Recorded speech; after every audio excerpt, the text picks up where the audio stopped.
Hello and welcome to my 517 Follow Friday series. Today I am joined by Melanie McNamara from Melanie McNamara Coaching. Melanie coaches women who want to feel as successful on the inside as their life looks like from the outside. Melanie, thank you so much for joining me today. Thank you for inviting me. I'm really looking forward to our conversation. So let's start with just how you came to the coaching world. Okay. Well, in 2016, I was diagnosed with stage 3 triple negative breast cancer, which it was an aggressive form of breast cancer. And how I found life coaching was I realized the contrast to how easily I was able to handle something like stage 3 cancer compared to how I was handling my everyday life was pretty startling. I was feeling, looking back now, I see I was deep into burnout in my life and my career. I felt trapped and desperate. And it was such a contrast to, like what people saw as my so-called successful life.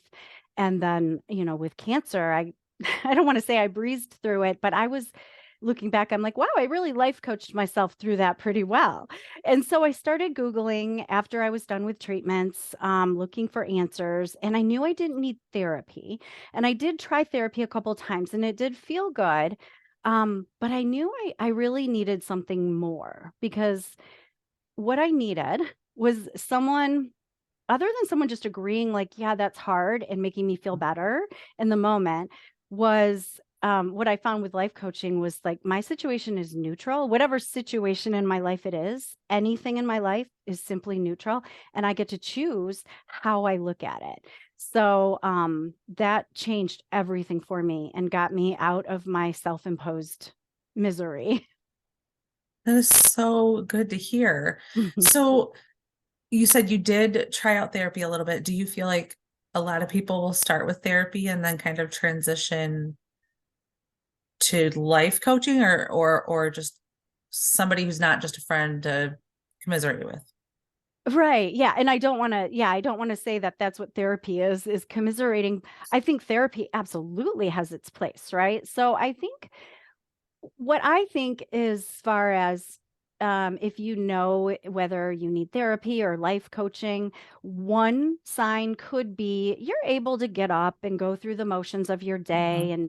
and there's times where you feel good and times when you feel bad, but you're just like for me, I was like I felt like I was slugging through like deep water, just pushing through. Yeah. I had moments of joy and things like that, but I just knew that there was more. There was more I could do. And I think therapy really helps you process through pain Mhm. and get you out of bed in the morning if Right. you're struggling with that. So there is a difference. And I think a lot of people are still not fully aware of life coaching. And Mhm. each life coach, we really have our own style, our own unique styles. So you really want to interview some different life coaches if you're looking for something like that. Yeah. I think that's really great the way you describe that, kind of how to recognize whether or not you're in need of therapy or coaching. Because went through therapy for years and I felt like what I took from it was tools and resources Hmm. on how to deal with certain situations. And it helped a lot. Hmm. But I also feel like I'm not I'm not at my full potential. I still struggle with Mhm. things. And so like maybe that's where coaching comes in. Yeah, absolutely. Yeah, let's talk, Katrina. I can help. Okay. So one of the big things I wanted to talk about, and it's just a big old fancy word that I don't quite understand, but on your LinkedIn profile, it talks about the cognitive psychology based techniques. Mhm. So can you just walk me through some of those techniques and how you use them? Yes, absolutely. So understanding the way that we're thinking about something and how that's creating our reality. I could just, that's one sentence there, right? So identifying what are the problems in our lives? What do we see? What are the issues on a daily basis in whether it's in our relationships or our life or our business? And separating out the facts from, I like to call it our story about it, our opinion, um, anything with an adjective, right? What are the Mm-hmm. sentences in our mind, the thoughts we're having about the fact? And so once we separate that out, noticing how the way you're thinking is creating your emotions on a daily and a moment to moment basis, really, because our thoughts create our feelings. So our thoughts are simply like neurons firing and wiring in our brain. And we have thoughts and beliefs. I call them beliefs when they're thoughts. We've just been thinking over and over and over. They're like super highways in our brain. It's Hmm. just like, well, that's just a fact, isn't it? It's like, no, that's just a belief you've created in your brain, right? So we want to create start with like a little path in the UP, the little cottages in the UP, you have to go down the dirt path. It Hmm. starts that way. And we want to create super highways with a different kind of thinking that's going to create different emotions because our thoughts spark those neurons, which creates a chemical reaction, which creates a vibration in our body that we call feelings. I mean, we can get really nerdy on it and it's super fun, but just reminding ourselves, oh, my thoughts create my feelings, Hmm. and our feelings drive all of our actions, inactions, and reactions. And I like to think of feelings as fuel. So finding and creating, because we can create our emotions, creating better fuel for our lives is going to create different results. So when we can notice what those unproductive or unuseful thought patterns are, how they're what's creating our experience of life, then we can start to kind of poke holes in some of those belief systems and question them and decide if we want to think new thoughts and create new beliefs around the situations in our lives. Okay. I like that. Our feelings are the fuel. I Yes, like that. I think of Okay. them as the fuel. Okay. So I also noticed the reference to the feminist theory. So how do you Mhm. modify using those techniques Mhm. using that lens, I guess? Yeah. So for me, the way I incorporate feminist theory into my coaching is I work together with my clients to explore what are the pre programmed belief systems that they've acquired. So it's overlapping, of course, but Hmm. what they've acquired from their family of origin, from their peers and their schooling, from society in general about.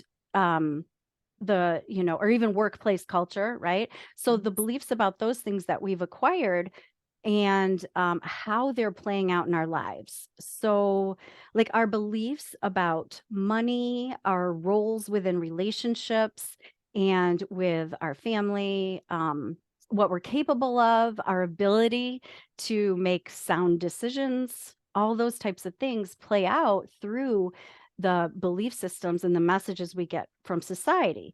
So things like on the surface, intellectually, you and I would not agree with, right? So like thinking, for example, women's role is to serve others and for the pleasure of others. We're emotional and irrational. We're not capable of leadership. Like on a intellectual level, we're like, Hmm. that's BS. Hmm. We know that we're Absolutely. capable of all of that, but the way it plays out subconsciously in our lives is it comes out and we women are going to know these terms with people pleasing, Hmm. mom guilt, buying into like hustle culture and diet culture, Hmm. imposter syndrome, constantly seeking external validation, lack of self trust, and second guessing ourselves. So, for my clients, when we can spot these beliefs and tendencies and habits, people pleasing is really just a habit, right? Then we're able to question like the validity of where that's coming from and really choose more powerfully how we want to show up in our lives and what decisions we want to make for ourselves. Okay. I'm curious, when we have all of these influences, you talked about like workplace, culture, family. I'm thinking like religion probably plays into Yeah. that as well. Mhm. Do you feel like any of those influences tends to be stronger or harder to work through than others? Or is it really hard to detect where that's coming from because you're probably getting it from multiple places? I think the latter. Yeah, that's a really good question, Katrina. I think it depends on how you grew up and what part of the country you're from. right? If Mhm. you grew up in New York City as opposed to Marquette, you Right. probably grew up with a different cultural belief system. So I think it's just through questioning the individual. I like to ask why. I'm like a parrot. Why? Why do you think that Right. way? Where did that come from? So, yeah, I think it's just through exploring with the individual. And sometimes it doesn't even necessarily matter where it came from. It's just, oh, that's weird. I've been thinking Hmm. this way about this Right. thing, and I don't need to anymore. That's interesting. I kind of think back on how I was raised and some of the influences in my family. And like both of my grandparents were teachers. They both had master's degrees. Like my Mhm. grandma is a very strong leader and so I don't feel like I had those influences in my life, but that doesn't mean that I don't struggle with some of those feelings. So they came from Mhm. somewhere. And it's Mhm. just interesting to think about that. So okay. Yeah. Yeah, Okay. absolutely. For example, let's see, an example might be if you grew up in a household that maybe you were lower middle class, and you might have heard messages like rich people are bad, rich people are greedy, Hmm. people with money are Yeah. selfish. That's not for us. Like Mhm. that's so it can play out, for example, as an entrepreneur when they are setting fees for their services, devaluing their services because subconsciously your brain is not going to allow you to create or acquire something that you think inherently is bad or wrong. Right. So it's Hmm. very sneaky and subtle. So Absolutely. we dig to the bottom of that. Absolutely. I feel like that plays into privilege too. I'm thinking that like, Mhm. my family was, you know, I would probably say poor growing up. We were Mhm. definitely lower, probably still middle class, but when the subdivision came into town, it meant something if people up and moved to the subdivision out of the regular neighborhoods. And I Mm. think it just showed the privilege that was there. And I'm sure that that plays into things too. So, oh my gosh, we could Absolutely. spend so much time together. Yes, we could. Okay. Okay. So, I looked at your services. You Mhm. already kind of talked about the way that you kind of coached yourself through the diagnosis. I see that you offer coaching for through post-traumatic growth, Mm. and I'm just kind of curious, what does that look like, and what Mhm. are some of the situations that people might have experienced that they could then benefit from your services? Sure. So when I think of post-traumatic growth, whether it's, big T or little t, so that's like big T is like the ones we often think of when we think of traumas that people would go through. And then little t could be, the loss of a relationship or something like that. That I think trauma is how we believe, if we believe we've experienced trauma, then we have. So, Nice. so coaching through that would be like processing emotions. I help my clients learn how to process those emotions. Mhm. Um, and I think of, if we really boil it down, an emotion could be just an urge. So I have clients Mhm. who are emotional eating, and that's just simply urges. So we get to the bottom of that. But processing pain like grief, shame, and guilt, things like Mhm. that, through the questioning, the cognitive behavioral type questioning that we do. So we can remove the guilt and shame and sort of rewrite that story. So that's where sometimes I think therapy and coaching can go hand in hand, because you Sounds can like it. even do more processing with your therapist with their Yeah. tools, and then using the tools that I help my people with to sort of rewrite that story in a much more empowering way moving forward, whatever that situation is for you. So I do want to stress, I am not a licensed therapist in any way, shape, or form. I am certified, double certified as a life coach, and I have all kinds of tools and techniques at your disposal. But going back to, if you are having trouble, like just getting out of bed in the morning and you have Right. thoughts that feel dangerous to you, definitely consult a therapist. Right. Hmm. Okay. How about this self-love and Hmm. self-confidence? Yeah. I'm imagining that we sit down and chat with each other over a bottle of wine and we just talk about, you're amazing and I'm amazing, but that's probably not how it works, right? I love that. That's fun. And that's what we do with our girlfriends, right? And in coaching, there's part of that. Like, I am there to, like, if you were my client, we would meet every week and I would just continually remind you how awesome you are. And we would get to the bottom of why you're not thinking that you're Right. awesome. And going back to some of the beliefs that we grew up with, it's not humble. You have to be humble. You can't be boastful. Right. And loving yourself and thinking you're awesome isn't boastful unless you're like, I'm awesome and you're not. It's like we're all unique and Right. amazing and individuals, right? So when I think of self-love and self-confidence, it goes back again to how are we thinking about ourselves? What is our own opinion of ourselves, Mhm. our self-regard? Do we have positive self-regard? And if we don't, it can go back to that conditioning, but then also we pile on judgment of ourselves. It's like, why Mhm. can't you just be nice to yourself? Why can't you just think nice things? Or, so so just learning how to really talk to ourselves. Right. And one of my favorite things to do, and I'm thinking of it right now, so I'll show you, is I have a little picture here. This is my adorable granddaughter. She's Aw. 5. And I keep her picture above me. And whenever, if I'm thinking thoughts to myself or telling myself something, I ask, would I say that to her? And Mhm. I mean, we usually can spot when we're just being really mean to ourselves, Yeah. but we sometimes we miss the subtleties, like, oh, it was just a fluke that you won that award, or they only asked you to join that committee because they needed another body, things like that. And like you Yeah. would never say that to your child who Mhm. just made the soccer team. They just need Right. somebody to warm the bench. You're really not that good.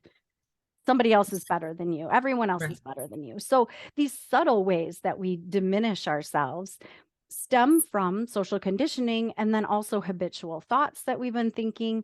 And then it also goes back to brain science. Like our brains are hardwired to protect us. So if you start to get quote unquote too big for your britches, Mhm. your brain wants to shut you down and say that's dangerous. It's, speaking on stages is dangerous. Putting a video out on YouTube feels like danger to our primal Right. brain. So, just becoming aware of when we're beating ourselves up about things that Right. and why. Yeah, I am only doing these videos because I had like a little Amy Zander on my shoulder who said, "You can do videos, it's fine." Yeah. So she's still Yep. there. She just, Yeah. She's you always know, hanging out over here. Yeah. she's always hanging out. Something you made me think of is, how often do we have that negative self-talk where either where we think we need to humble ourselves or it's just become habit, but it's not internal, it's external. And then our kids hear us and then they develop Mm, like this feeling like that's how they're supposed to act. And oh my mhm, gosh, I'm just reflecting so much on how often do I say those things out loud where my kids can hear and mhm. how is that impacting them? So there's so many things you don't think about. Wow. Absolutely. Think about like, so when we were growing up, and like maybe you had a mom who was always dieting, and it's like a moment on the lips is a lifetime on the hips, and or whatever that could be. And we women have done it. I have a granddaughter now, so my kids are grown, and I'm looking back, not in a way of beating myself up, but Mhm. reflecting on how I showed up as a mom and Right. some of the ways in which um I didn't know better at the time, and Yeah. now I do, and the words I say out loud, Yeah. They say matter. 'em to myself. The last thing I was going to ask you about is imposter syndrome Mhm, and just kind of any thoughts that you have on that and anything at all that you want to share related mhm. to that. Sure, I mean, for me, imposter syndrome is really just a collection of thoughts that create self-doubt within ourselves, Mhm. and we're like, I have imposter syndrome, and it's impossible, and I just and I am an imposter." Like, we identify Yeah. with this as a thing instead of noticing, oh, I'm just having thoughts that create a lot of self doubt. And Right. where are those coming from? And it definitely goes back to society. It goes Yeah. back to our hardwiring, our primal brain. It goes to the patriarchal society that we're living in. And that's not to place blame on things outside of ourselves, Right. just to be aware. Like if you Mhm. were flicking on your light switch and you couldn't figure out why it wasn't working, and you were just like, well, I'll just sit in the dark. It's like, no, we just got to figure out, we just got to become aware. Oh, it needs a new light bulb. That's all. Just need to shine a light on some of these things and Mhm. then decide, do I want to buy into that, or do I want to create different beliefs about myself and for myself?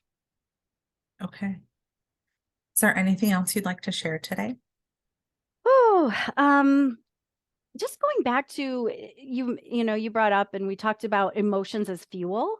Mhm. Um, so the way we have situations in our life, we have circumstances, and we have thoughts about them that create our feelings, which drive all of our actions, inactions, or reactions, and that creates the results in our lives. So everything we've created, we can trace back to our original thought. Now, Hmm. what I want to share is we can create results and do actions from very different fuel and create very different results. So I don't if you're working through your life with frustration and stress and anxiety and force and inadequacy and doubt, and you're taking actions from there, your results are going to be a heck of a lot different than if you were working on ease and fun and joy Yeah. and even like commitment and Mhm. courage and determination and belief. So the first thing I help my clients with is to create belief that they can create any result they want. And so when you start changing your mindset around things and creating different fuel for your life, you're going to have a lot different results and experience it in a way more fun way because we have Right. one precious life. Let's have Right. fun. Absolutely. Mhm. Thank you so much for sharing all of this today. I will have all of your contact information in the video. And if anyone out there is looking to make a transformation in their life, business, or otherwise, Melanie can definitely help you overcome the stress of feeling burned out. If you are interested in being featured on my 517 Follow Friday series, you can send me an email at katrina@cornerstonelegalplc.com. Thanks for watching.